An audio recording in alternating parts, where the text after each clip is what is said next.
September 17th, 1862. The high ground just west of Sharpsburg, Maryland. General Robert E. Lee sits astride his horse, Traveler. He is 55 years old, but in this light, amidst this smoke, he looks ancient. His face is grey, coated in the fine, pulverized limestone dust that covers every man, beast, and leaf on this field. He is holding his field glasses to his eyes with a gloved hand. He is looking southeast. To his left, the battle has been a slaughterhouse, the cornfield, the West Woods, the sunken road. Names that meant nothing yesterday are now soaked in enough blood to be capitalized in history books forever. But Lee isn't looking there. He knows those sectors have stabilized, albeit at a horrific cost. He is looking at his right flank, and he is watching a catastrophe unfold in real time. Down the slope, past the battered white limestone church, the Federal Line Corps is moving. They are not walking, they are surging. 12,000 Union soldiers, commanded by General Ambrose Burnside, have finally crossed the Antietam Creek. They have crested the ridge. They are shaking out into battle lines that stretch wider than the eye can easily track. They are sweeping toward the town of Sharpsburg like a blue tide. Lee lowers the glasses. He looks at his artillery chief, William Pendleton. He looks at his staff. He asks the question that every commander dreads asking. What infantry do we have to hold the right? The answer is a silence louder than the artillery. There is no infantry. The Army of Northern Virginia is hollow. Every division, every brigade, every regiment has been fed into the grinder on the left and center. The only thing standing between Burnside's 12,000 men and the utter destruction of Lee's army is a single, broken battery of artillery and a skirmish line of exhausted men who have been fighting since dawn. If Burnside takes the high ground where Lee is standing, he cuts the Shepherdstown Pike. That road is the only lifeline Lee has. It is the only route back across the Potomac River to Virginia. If that road is cut, the army is trapped against the river. There will be no retreat. There will be no maneuvering. There will only be surrender or a massacre. Lee turns in his saddle and looks back toward the southwest, toward the Harper's Ferry Road. The horizon is hazy with heat and smoke. He is looking for a signal. He is looking for a dust cloud. He is waiting for Major General A.P. Hill, but the road is empty. Lee, a man of marble composure, feels the weight of the Confederacy crushing his chest. He knows the geography, he knows the distance, and he knows the time. By all the laws of physics and military science, A.P. Hill cannot be here yet. The distance was too great. The time was too short. Lee turns back to the front. He watches the blue lines advance. He prepares to die. To understand the magnitude of this moment, to understand why the American Civil War did not end on a Wednesday afternoon in 1862, we have to step back from the smoke. We have to dissect the machinery of this crisis. This was not a matter of luck. This was a collision of two distinct philosophies of war, embodied by two very different men. On one side of the ledger, we have the architect of the crisis, Major General Ambrose Burnside. Burnside is a man often caricatured by history, known more for his distinctive facial hair sideburns than his tactical acumen.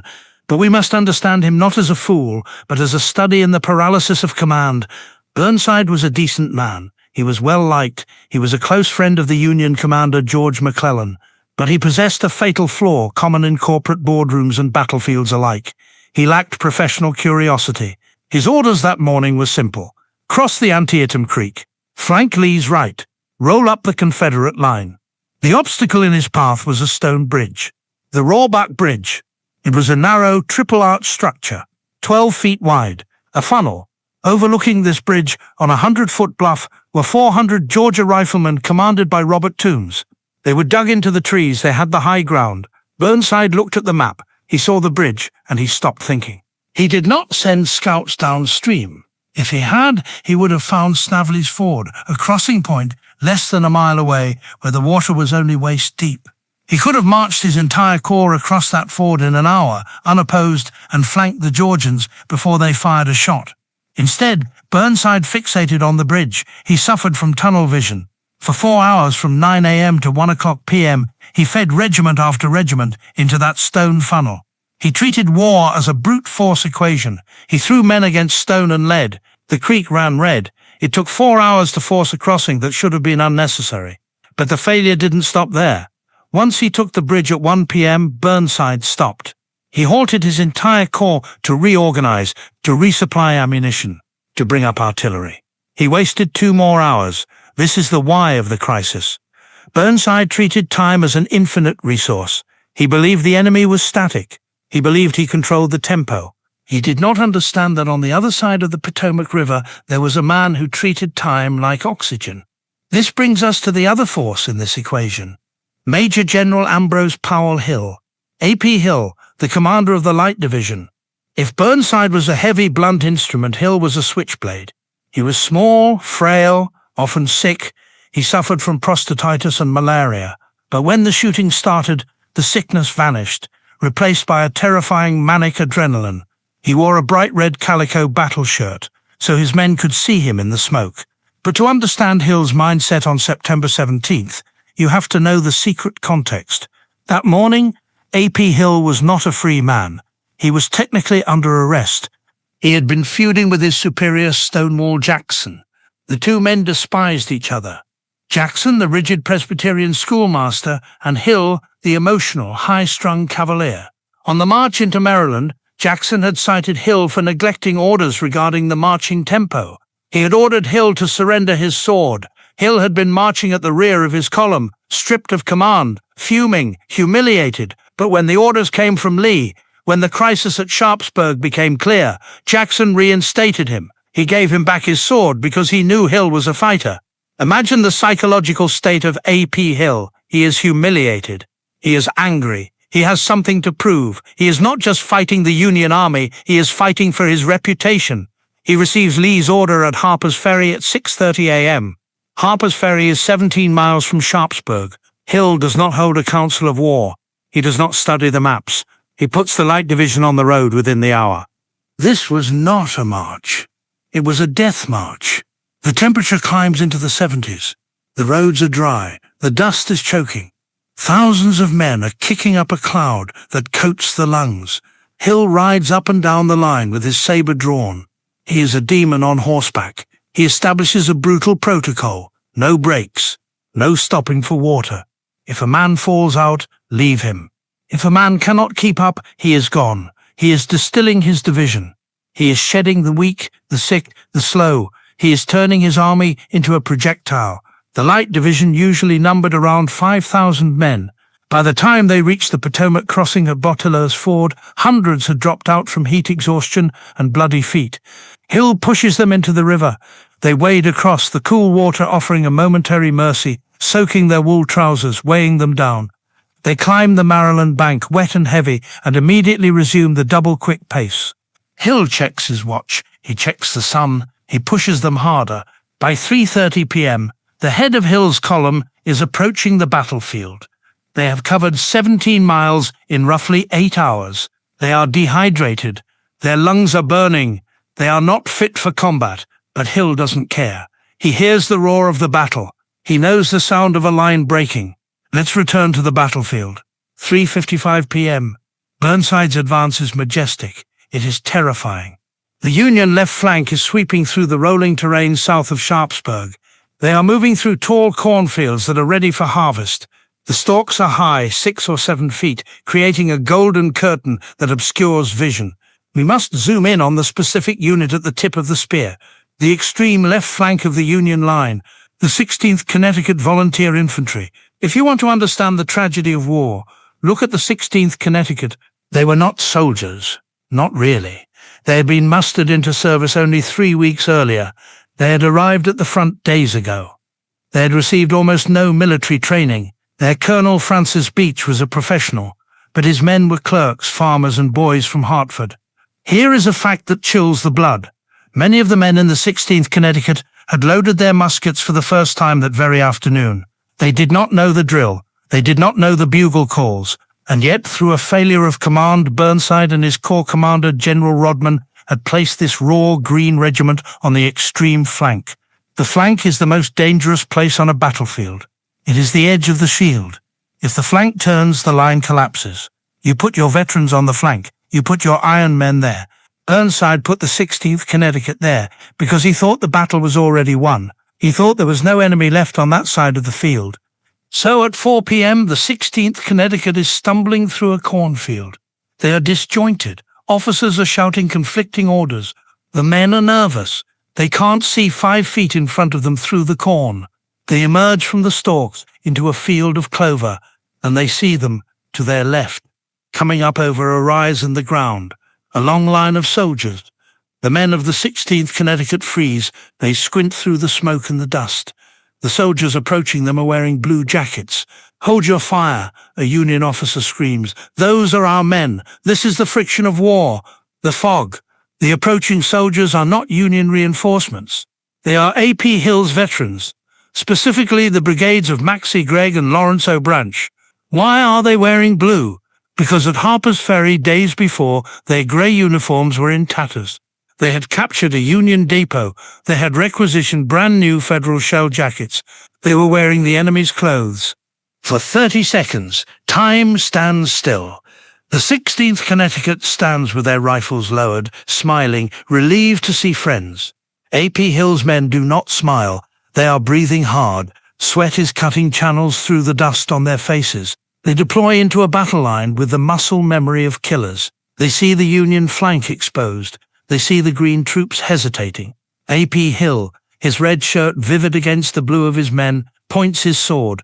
The order is given. Fire! It is not a scattered fire. It is a volley. A sheet of lead. 3,000 muskets discharge at less than 70 yards. The effect on the 16th Connecticut is instantaneous and horrific. The front rank simply ceases to exist. Men are thrown backward as if hit by invisible sledgehammers. The survivors are paralyzed. Their brains cannot process the data. Blue uniforms. Friends. Death. Before they can raise their rifles, the rebel yell tears through the air. It is a high, ululating shriek that unhinges the nerves. Hill's men charge. They crash into the 16th Connecticut. It is not a battle. It is a riot. The Connecticut men do not know how to wheel a line. They do not know how to refuse a flank. They break. Panic is a biological mechanism. It overrides training. It overrides honor. The 16th Connecticut throws down its brand new muskets and runs. They run blindly, terrified, crashing into the regiment behind them, the 4th Rhode Island. The Rhode Islanders are veterans, but you cannot fight an enemy when your own friends are stampeding over you. The formation disintegrates. The panic spreads like a contagion. It jumps from regiment to regiment. They are flanking us. They are behind us. The rumors fly faster than the bullets. General Rodman, the Union division commander, gallops forward to try and stop the rout. A bullet finds his chest. He falls mortally wounded. Now the Union left wing is headless. On the high ground, Burnside watches through his glasses. He sees his left flank crumpling. He sees dust rising. He sees the flash of cannons where no cannons should be. He does not know that A.P. Hill has only brought 3,000 men. He does not know that Hill's men are on the verge of physical collapse. Burnside assumes the worst. He assumes Lee has hidden a massive reserve force of 10,000 men in the woods, waiting for this moment. The psychology of the arrogant antagonist shatters. Burnside goes from confidence to despair in the span of 10 minutes. He orders a withdrawal. Pull back to the bridge, save the guns. The order goes out. The bugles blow the retreat. The Union troops, who were hundreds of yards from the streets of Sharpsburg, who were moments away from cutting Lee's retreat, turn their backs. They flow backward down the hill, away from victory. A.P. Hill's men pursue, but only for a short distance. They have nothing left. They reach the stone wall at the edge of the field and collapse, gasping, drinking from their canteens, their chests heaving. They have no ammunition left. They have no energy left, but they have held the line. The sun begins to dip below the horizon. The light turns purple, then grey. The firing sputters out. The screaming of the wounded replaces the roar of the cannons. It is 5:30 p.m. The Battle of Antietam is effectively over. A.P. Hill rides slowly toward Lee's headquarters. He is covered in grime. His red shirt is dark with sweat. He looks like a wraith. He finds Lee near the town. Lee is still on Traveler. The tension has left the commanding general's shoulders. Hill salutes. General Hill, reporting for duty. Lee nods. He offers a rare, slight smile. He knows what Hill has done. He knows the math. 17 miles, 8 hours, and a timing so precise it would be unbelievable in fiction. If Hill had arrived 1 hour later, the war ends. If Hill had stopped to rest his men, the war ends. If Burnside had checked the fords, the war ends. The sun sets on the bloodiest single day in American history. 23,000 men are dead, wounded, or missing. The cornfields are matted down with bodies. The lanes are slippery with blood, but the Army of Northern Virginia is intact because of those 15 minutes, that quarter hour where the 16th Connecticut hesitated and A.P. Hill attacked. The Civil War will continue for another 2.5 years. Antietam was a tactical draw, but a strategic turning point. It gave Lincoln the political cover to issue the preliminary Emancipation Proclamation. It changed the war from a fight to preserve the Union into a crusade against slavery. But for the men on the ground, specifically for the men of the Light Division, it was not about politics. It was about the burden of competence. There is a lesson here for us. Nearly 2 centuries later, we live in an age of technology, of metrics, of endless data. We often fall into the trap of thinking that success is a matter of having the best plan or the most resources. Burnside had the plan. Burnside had the resources. Burnside had the numbers. But Burnside waited for the perfect conditions. He let the friction of the world slow him down. A.P. Hill had nothing but a disgraced reputation and exhausted men, but he understood the one truth that governs reality. Action beats intention. He understood that a mediocre plan executed with violent speed is better than a perfect plan executed next week. When the crisis came, he didn't look for a bridge. He didn't wait for permission. He marched until his men's boots filled with blood, and then he marched some more. History is not decided by the critics. It is not decided by the strategists in the safe rooms behind the lines. It is decided by the grinders. It is decided by the men who show up out of breath, covered in dust, at the exact moment when the world thinks all is lost. The sun sets over Sharpsburg. The smoke settles into the valleys, and the silence returns to the Antietam, broken only by the low groans of the fallen and the steady rhythmic breathing of the survivors who know they have lived to fight another day.